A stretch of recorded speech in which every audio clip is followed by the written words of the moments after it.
So, Tricks, over to you. Thank you, Mike. And with the advent of social media and the use of tech, exploitation of children has moved from the physical, and it's also quite prevalent today in the online or blogospheres or online spheres. Social media is one of them. And obviously, this is what we term as online sexual child exploitation. And this is something that has necessitated the need to clamp down on some of these evils that are happening behind the screens, and of course targeting children that are often vulnerable and at a point where they cannot even express what is happening in their lives. And we are having a very well thought out panel that is going to get us up to date on what is being done to help combat this. And we have Ms. Magdalene Mwanza, who is the country manager for Therese D. Homes. Is that the right pronunciation? I'm not French. And then we have Mr. Samuel Munyuwiny, right? And he is the executive director, African Institute of Children's Studies, as well as Martha Sunda, executive director for Childline Kenya. Welcome to the show, ladies and gent. Now, this is a big problem right now and rarely spoken about because of its nature. It's children you're talking about who are not very outspoken, and at the same time, it's a new twist to exploitation of children sexually. I'll start with you. What is your take on that? Or rather, let us define it. What is this thing, online sexual exploitation of children? Thank you very much. Online sexual exploitation of children involves all acts that contribute to exploitation of children sexually and with a connection with with internet.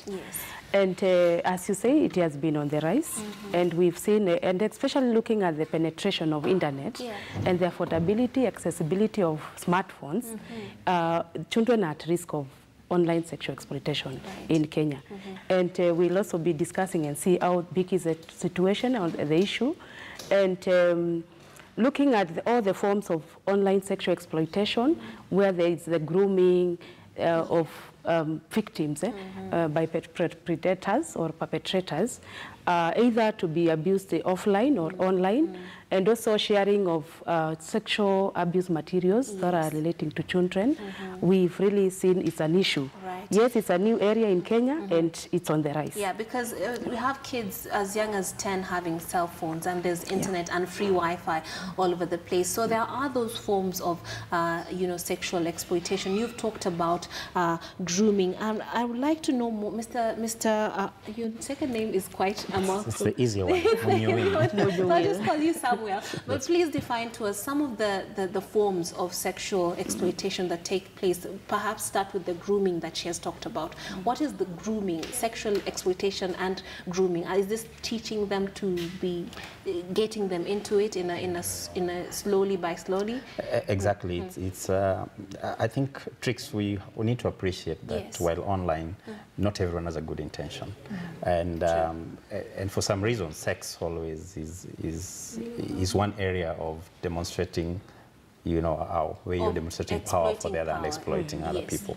So it's really a power relation question.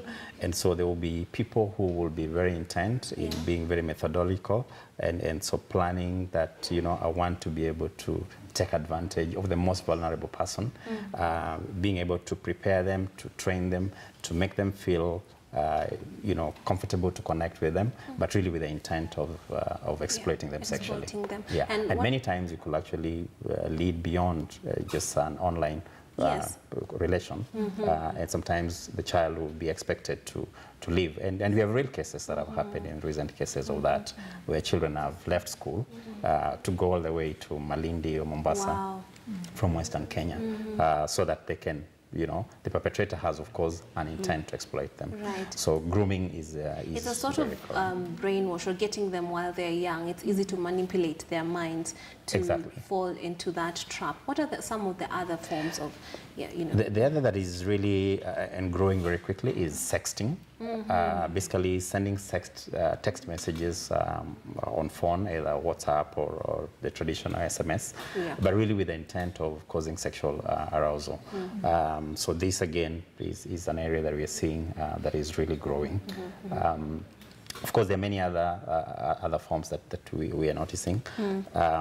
There is also the bit where children share their videos online. Yes, pornographic material. Yes, so video streaming or going into a chat room and recording their videos.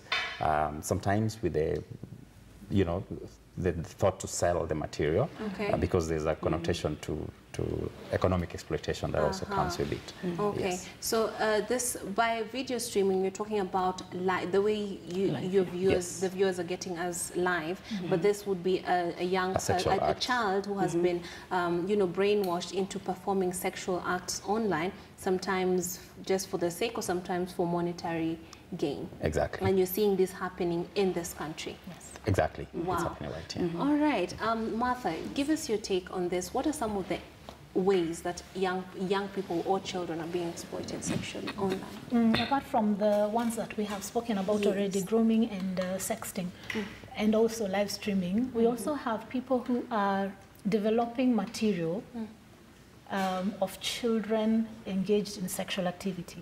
So you'll find it's a cyber cafe, the way we know it, but back end, there's a lot of activity that is happening. Okay. So the children go in there, they are shown pornographic material, then they're asked to act whatever it is they saw.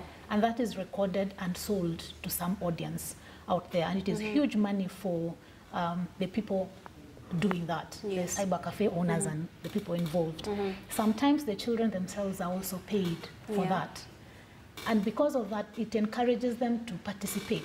And they are, you know, being children, it's easy to play with their minds. So they are told something like, nobody touched you, you know. They were just looking. And that is where it ended. And you actually made money out of it. So the child is lured very easily. And they're able to therefore recruit other children into the same. So they'll come whisper in your ear, there's this and this happening somewhere, if you could join me next time. Let's go. And before long, you have a whole crowd of children who are being exploited in that sense. There's also situations where in a sexual relationship, and children do not have consent, by the way. Yes. But in a sexual relationship... And by children, anyone below the age of 18? Yes, anyone below the age of 18, even if they say yes, it's not a yes. No, it's not a yes. So anyway, in a sexual relationship, someone records the nudes and videos and things like that. And then they start exploiting the child by threatening them that they will release that material and damage their reputation, for example. And in that sense, they are also able to manipulate them to do other things so that they do not share that content. So they are using that to blackmail the child throughout and for a long period. Yeah, and it gets them into even more acts. And being children, the guilt might be over something that is not very... it is true. Or they could even threaten with, I'll kill your loved one, your mom, your siblings, and you're threatened to do even more than what you already did. Because you're thinking, well, if this will protect my family, then I will do it. I mean, so it keeps growing from one level, which could have been mild, to a very big thing and serious, so to speak. So to speak. And so this is a country that is very conservative. So you find children have been groomed in a way that they're told, you know, this is basically evil, and so speaking out about this is not something that comes easy. So when you're trying to deal with such a social evil, where do you even start? Because children are not the most outspoken, or they might talk about amongst each other, but not to an adult, because they fear of being castigated, judged, or stigmatized. And if they're being, as you said, exploiting or, you know, blackmailed into it, then it's even more difficult. So I imagine this is one of the challenges that we would face in trying to eradicate this. So I'll start with you, Magdalene. What is the approach to this problem? Yeah, we are tackling this issue, and we are having a project in this consortium where Teredes Homes, AICS, and Childline are running a project. We are calling it Safe Online, and we are tackling the issue through a number of ways, looking first at the prevention. How are we even creating awareness to communities, to children themselves, so that they don't end up into being exploited online? Right. And just telling them this is how you need to prevent this from happening. And also working with communities, especially parents and caregivers, who are also very ignorant, and the level of awareness is very low. In fact, there is that pride of a parent. My son, my daughter can now go into my smartphone and get all these things. And she's the one who's been teaching me how to use Facebook. Yes. So there's that, like, we don't know really, the parents are not aware of the risks these children are getting into. So we are creating a lot of awareness on this, just to ensure that they know the risks these children are getting into when they access these mobile phones and all this media, and also trying to ensure they monitor what these children watch. So that is one way we are doing to tackle this issue, and also working with the various actors that we have. We don't work alone, we work with the government, the Department of Children's Services, and also the Directorate of Criminal Investigation, and also the private sector, who are these internet service providers, the Communication Authority of Kenya, just to ensure that they also committed in terms of coming up with some strategies on how they can address issues of online sexual exploitation. And creating and campaigning, just creating that awareness on the issue. It's on the rise, and these are the issues, and these are the risks and consequences of child who really become victims of sex. Because it took a while to get over the paranoia of the internet.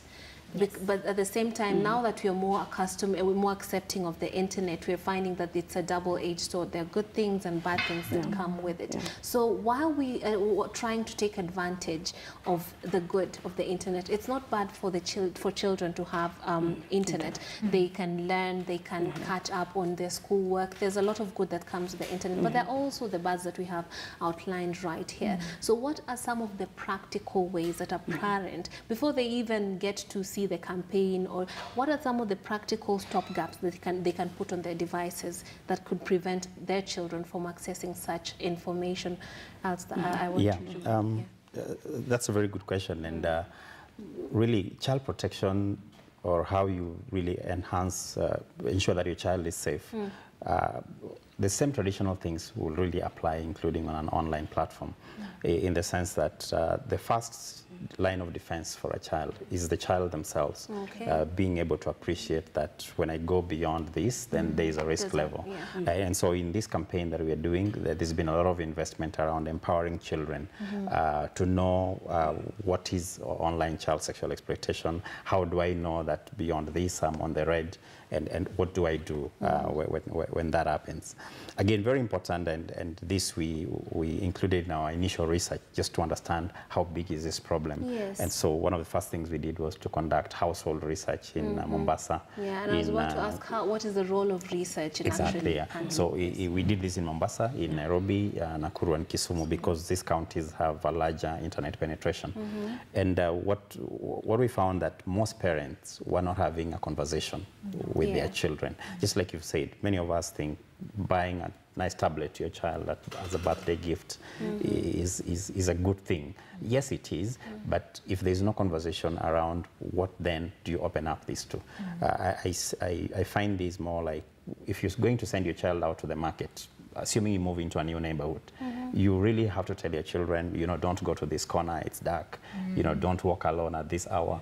But we forget that the internet has basically opened a whole new community with a lot of risks. So I think it's very important that there are conversations within that. I want to use a very good example that I got from a friend of mine, that in their household, they have decided that there is no passwords on their phones. Because I think one reason why this is a challenge is we as parents or elder people often also the things we watch maybe are already a problem, So if there are no passwords, so they access it because you yourself you're already doing it. So put certain rules in the house. They are not going to be passwords on our phones. We shall use our phones at certain hours. And I should be able to know whom are you communicating with. So in the case of my friend, because she has teenagers, just going to use the phone of her daughter, she realized that the daughter was being asked by the boyfriend to send nude photos of her. And you can imagine what that will be as a repercussion. So we've got to really get back to a point where we're having a conversation between us and our children. Openness in our society about how the consequences of these things. And now, speaking of consequences, what would it do to a child to be under this sort of abuse that is not physical, but just the online, psychologically speaking? What does it do to them in terms of how they are mentally, and maybe even their schoolwork and what they're supposed to be as a healthy child? Martha? looking back at the scenarios that we have already discussed, there's a lot of emotional distress for the child at two levels. One level is that the sexual matters are still we shy away from them in the African society, so to speak. And so they already know, they have their conscience that is almost speaking to them that you're doing something wrong. Yes. So that in itself is stressing the child. And then there's someone who is threatening them. So that is also distressing in itself. Thirdly, they spend so much time on the internet. Right. It goes without saying. We are seeing even ourselves being affected in the social media in that sense.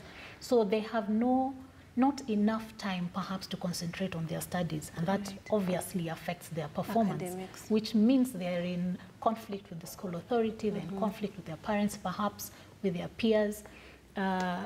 It could be that some of them are being paid more than others for these activities, again, because they know they're doing this in a crowd. So some are feeling superior than others, and so I am not in the in group, I am in the out group, I need to fit in. There's all this that is playing around the child, and that is distressful in itself. Yes.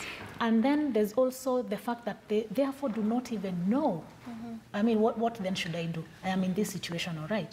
Should I talk to my parents? No, I do not want them to know. Yeah. Should I talk to my peers? They're already feeling like I am superior or I am inferior, so they want to shy away from that as well.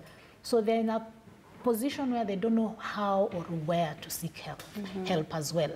And that causes even more distress in this child. So you find cases of children who are committing suicide. Going up. Yes, and very young children, 8, 9 years, and you're wondering what would push this child to the level where they have to commit suicide. Or you find them being just withdrawn from social life, and they're not participating in the things you would expect them to participate in at that age. You just see there's some disconnect between their age and their situation and the way they're interacting with the community and the society. Or you find them behaving in a certain way around certain people. Say a girl would behave in a certain way around men, and you're thinking that is too mature for your age. Around this group of people. Where did you learn this? Something is not adding up. It's not very clear. And so that also robs the child of their childhood. They start becoming adults too soon, and they're not quite prepared for that level of life. And therefore, when they grow up to become now adults, something is amiss. There's something that did not go quite right in their childhood, and they're unable to adjust to adulthood. So you find people who are struggling even with intimacy in their own marriages because of the way they were socialized into sexuality when they were children. They don't know how to interact with their own children because as they were children, there are things that did not go quite right. They did not have the right guidance, and therefore they just don't know what to do with their children. So you find them abusing their children also as a way of dealing with the situation. So it's bigger than just the here and now for the child. Now, it Magdalene, goes beyond. Magdalene, these are stories you read from international websites about children, well, typically children committing suicide or traveling across the world to join some insurgents because they were told you can come and become my wife and then you can be part of this movement. And these are usually young, very young children. So it is something that we've seen, it's not new. But then I'm curious about the situation in Kenya. Is it that dire? Should we be that worried? And is it to a demographic that is the rich and the moneyed, or is it every child being vulnerable to this? I think what we've seen, and also from the research, it really pointed to a very great need for interventions on the online sexual exploitation.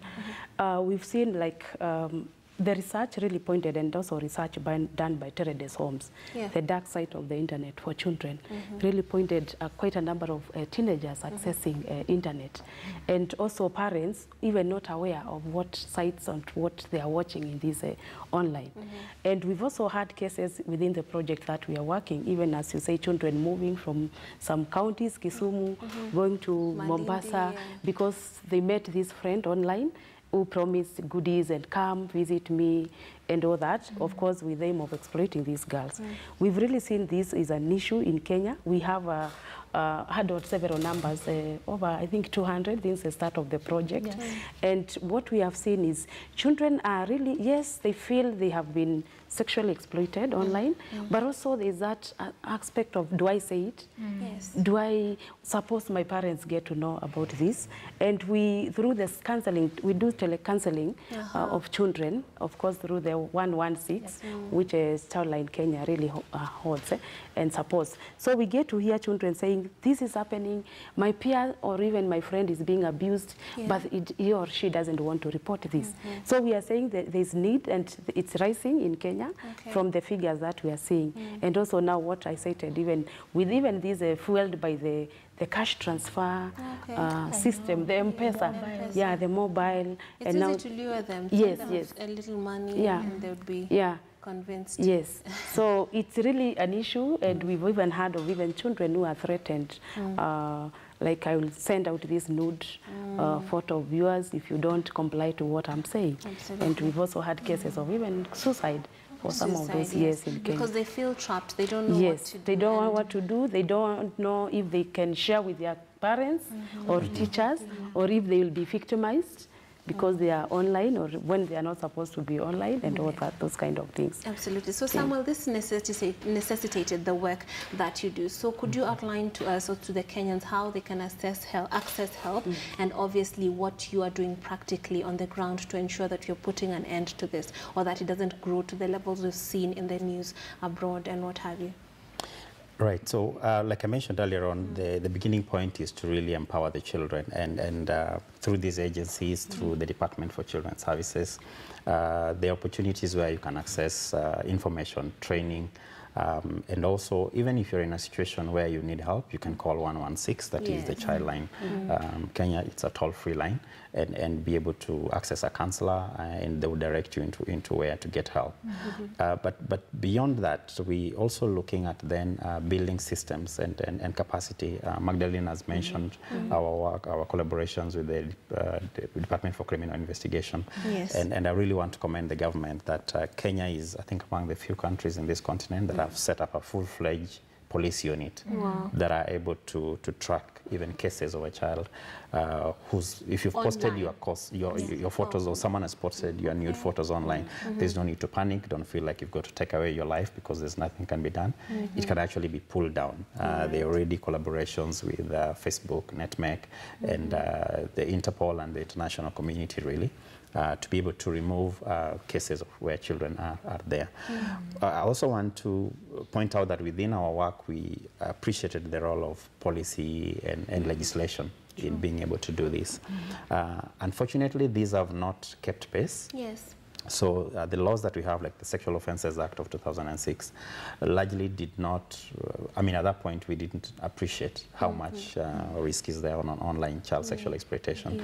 But there's a new bill that has been in waiting, and I'm really hoping, and there's a lot of campaign to make sure it is enacted soon, the Children's Bill of 2019. But that really provides many more, provisions within the law that then you can use to also address this matter. The Cyber Offences, Cyber Crimes Act is another very good piece of legislation. Unfortunately, there is almost 26, parts of it that were suspended by the court. So we think there's really an opportunity in some of this being able to be used. But I really want to emphasize also the school-based opportunity, because children spend a lot more time actually, I think, in school than at home. So we are working with schools to be able to provide a curriculum-based training program that enables children to know better and to know what to do. Absolutely, because children have little communities in those schools, and they influence one another, and they keep secrets. We had that video that made us all shocked, where a kid was uttering very... And some of these things are just learned, not even in movies at home, online, and through interacting with one another. So there's this acronym, SMART. Tell us about it. The SMART? Yes. The expert is here on the smart. The smart expert. So It's all about it's all about safe meeting, accepting, reliable, and tell. And this is a way of going against online sexual. And it's much easier for the child to remember that acronym. Okay. Tell us about that. So I mean, we'll all speak into it, but basically what we're saying is the children need, and this is a conversation we need to have on our dinner tables or wherever it is at family level. Yes. The children need to appreciate that what is safe. You know, how do I know that whatever I'm accessing is safe? And knowing that behind there's always someone whose intention is not right. It's not everyone you're talking to who has a good intention. Yes. And so children need to be empowered to appreciate that. And as you do that, so that is the S part of it, being safe. Then you need to also know that never meet anyone physically whom you've met online. Yeah. That is one thing we need to tell everyone.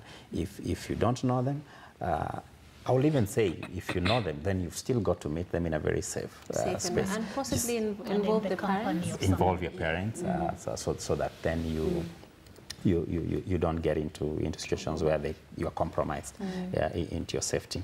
Then, of course, in terms of EA and just being accepting. Yes, you know, don't just accept any friends. You know, I know it's almost something cool to have so many friends online. It's definitely. Indeed, I'm told actually young people are now buying friends advertising on their Facebook, accounts. you know, and trying to have as many. Don't just accept anyone. You've got to really, it's just the same way, like I said, if you have a daily relationship with people, you don't just walk away with someone who says, you know, so you've got to be able to know who the other person is. And very importantly, for a young person, please talk to your parent or talk to someone older within your safe space to ask. There's this person, they're trying to ask me to communicate with them before you do anything. Then there's reliable and telling. Yes, so exactly, that's it. Okay. Now, Magdalene, we've talked about policy and legislation. Is there anything else that as a country we can do to protect our kids? Another, I think, action we also need to work is getting on board the private sector, as I said, so that we can also have them commit to ending or combating this issue through even having code of conducts, through having some tools that prevent even sharing of some of these nude images of children, and being also able to help also the government to track some of these perpetrators who are really exploiting children online. So the private sector here is very key, and we are happy even in this collaboration. We have the communication authority with the government parastatal, and then we have also internet service providers, we are also trying to bring them on board to see how do we collaborate together, what would be your role and what will be our role, and also how do you support in terms of even identifying some of these perpetrators who are really going unpunished. Yes, because it's quite a problem tracking down, even with hate speech and other problems. It's quite hard to find that account, and sometimes they don't even use their real names because they know what they're doing is wrong. And also now looking at the technical capacity of all the key stakeholders, because this is a new area in Kenya, as you said, and people don't really know how to go about it and what to do if they get a case of a child who is abused online. Not everyone is aware. So how do we ensure the technical people who are really the duty bearers, who are supposed to protect children from getting into this vice, are aware of the interventions, the support, the response, and the prevention measures to protect children. Now, I'll throw this one over to you, Martha. If I am a parent or a teacher or just an adult in a certain community, and I notice that this child is not trusting anymore, they have changed the body language, they're showing telltale signs of being exploited in one way or another. Obviously, you might not be able to tell whether it's online or in actual life. So what do I do? What is the first step that I should take? First step is not to judge. We are very quick to point fingers and say, you see, I told you not to, you know, blah, blah, blah. We should just accept them as they are. It has already happened. We cannot undo. If we are at this point, we are at this point, so how do we deal with it? And it is okay to open up a safe space for the child to speak. Let them talk. and let them talk at their level, the much they can. Don't also push them too hard for more information than they are comfortable telling you. So it's a whole process. You must be very patient with them. So they'll tell you as much as they want to at that point, and then they keep growing it. And as you get this information, then you're able to even explain to the child that it's not their fault. Someone is actually taking advantage of them, and that needs to be dealt with. So that you create a situation of trust where they know, I am safe with this person helping me or walking with me through this process. So then you can involve other people. Various actors play different roles. There's the police who will do the investigations, there's the people who will offer the counseling. In case there was offline meetings, you need medication as well, depending on what really happened there. You need to also sensitize sometimes the whole community around the child, say the school or the class, so that they don't victimize them just because of this situation. So they understand some of these risks. It's actually a good opportunity to also train them or create awareness around the issue just because of this particular case. Meanwhile, protecting the child from ridicule and such that could make their lives even more difficult in the school or in the home. And so as you continue working with the child, the counseling should go on throughout, because you don't know today how they will wake up, what emotion will be presenting, what low or high they will be at. And so they need to be managed throughout that way. Then, of course, there's going to court, and you're meeting your perpetrator face to face. How do you deal with that? Thank God sometimes in court we are allowed to have meetings in chamber, so that you don't necessarily have to meet the perpetrator, but you can identify them from a distance. And then you continue with the session and they get sentenced and all. So we take advantage of such opportunities as well, so that the perpetrators don't go scot-free because the victim was too scared to face them or relive the trauma. And they keep shutting down every time they need to speak. So we provide those safe spaces for these children. And even after all this has gone by, we need to keep reassuring the child that it is okay and they can live differently. They don't have to revert back to what they were used to, and that it is okay to say no. You know, you just teach them small tips here and there that help them in life. So that is how you work with it. It's not a one-off. You have to, it's a whole process, and you involve different people around the child's life. And I would also like to bring out the issue of stigma, because while they're trying to get the kid to open up, if you're not the parent, then there's also the convincing the parent to take action, because the community sometimes does not want to own certain ills that are happening. So are there counseling opportunities in today's society that can help both mother and parent come to terms and then now go out to seek justice when they are, you know, the victims in certain situations? Yes, such opportunities exist. We run the National Child Helpline Service, which is accessible by dialing 116 for free.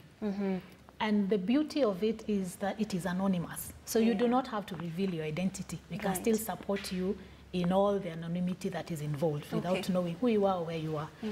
And as we help the child exists within a community. So we don't shut out the rest of the community just because we're dealing with a child. So we'd also work with the parent in that sense. Also, if they want to be anonymous, it's fine. We still give them the services that way within their safe space. And when they are ready, we can bring them together and now deal with the therapy around the family therapy as we call it, or community therapy, where you involve more people to support the child and the family. And on that note, I would like to call it a discussion. Thank you so much for joining us for that discussion. Michael, if you would join us as we conclude the show. It has been very informative. We started off on the economy, we wound up on helping children who might be on the receiving end of sexual exploitation, particularly in this day and age of social media.